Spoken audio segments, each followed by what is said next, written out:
the market headed closer and closer to the 20,000 mark. We've been told by analysts it's not something to be worried about. It's been priced in. It's to be expected. Yeah, it's not really something to be worried about, I mean, in the short term, because in the past few weeks we had seen the index drop to 19,000 levels, but it of course inched back.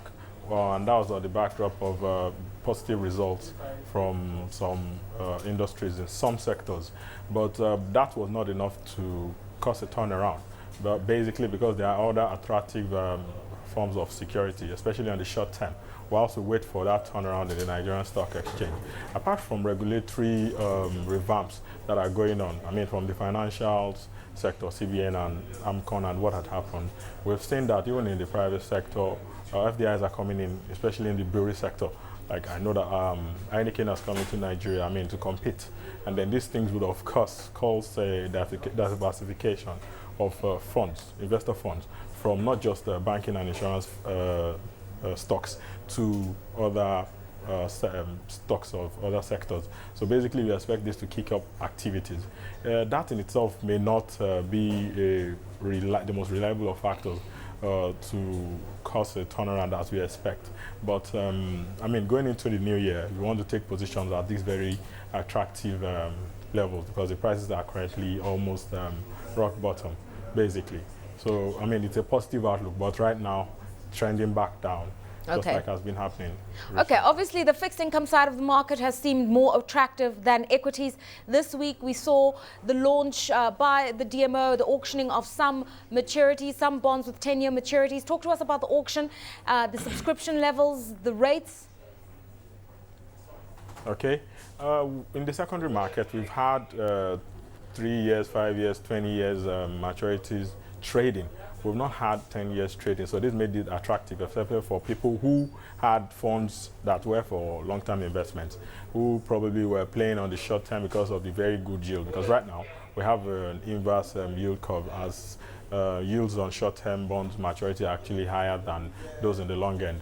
The reason why those, the yields at the long end of the market actually drop was that PFAs, I mean, who were going to invest into long-term investments, of course, try to take advantage of the yields at the level they were, so they dragged down these yields. And so what we are seeing is now yields on the 10 years that were issued, 2018 and then 2019, were actually very, very, very, very attractive at 16.5, where they stopped. Basically, we anticipated that it was going to be higher than that. I mean, because of the risk or the uncertainty that had to do with what MPR will be released on Tuesday next week. So basically, there was information that PFAs, I mean, found it very attractive at 16 levels to go in at 16.5 because it's even higher than what 20 years are doing in the secondary market right now. So it's not the longest of maturities, but it is the highest yielding security right now that you could get as at Wednesday. Talking about what may be decided in terms of the MPR, some analysts who've been polled believe that we could see a 25 basis point interest rate hike. What's your view? What are your expectations? Yes, my thoughts are along that line that it will be marginal increase because what we've seen, the increase we've seen on inflation from 10.3 to 10.5 is not the most substantial or the most, I would call it not very, very, very, very scary one, really. MPR, we've had some analysts say that it will increase to about 100, there will be an increase of about 100 basis points.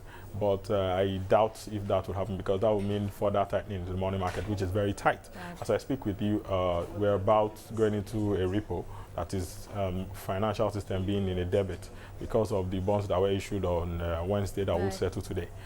Basically, that keeps the rate high already. So getting it higher in itself, fine, it may help curb inflation, but it would increase the cost of lending also. So, and this is, I mean, if it gets too high, I mean, it discourages investment and short-term activities, basically. What sort of issues do you think the governor and his team are going to consider, Bankole? Because we've seen October inflation figures coming in at 10.5.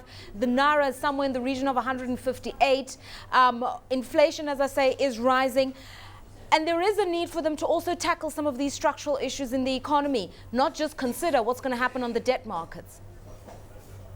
Okay, basically, inflation going up just 20 basis points from 10.3 to 10.5. Fine is, like I said earlier, is not the most substantial.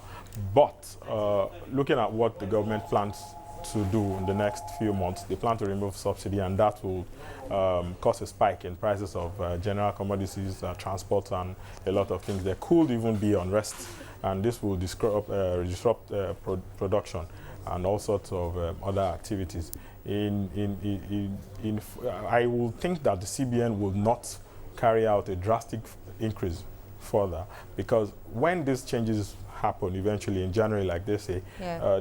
When reactions start to come in, the CBN will then have to take some other decisions. So you don't want to cause a tightness pre that period. So right now, I think it will be maintenance and keeping things stable, basically.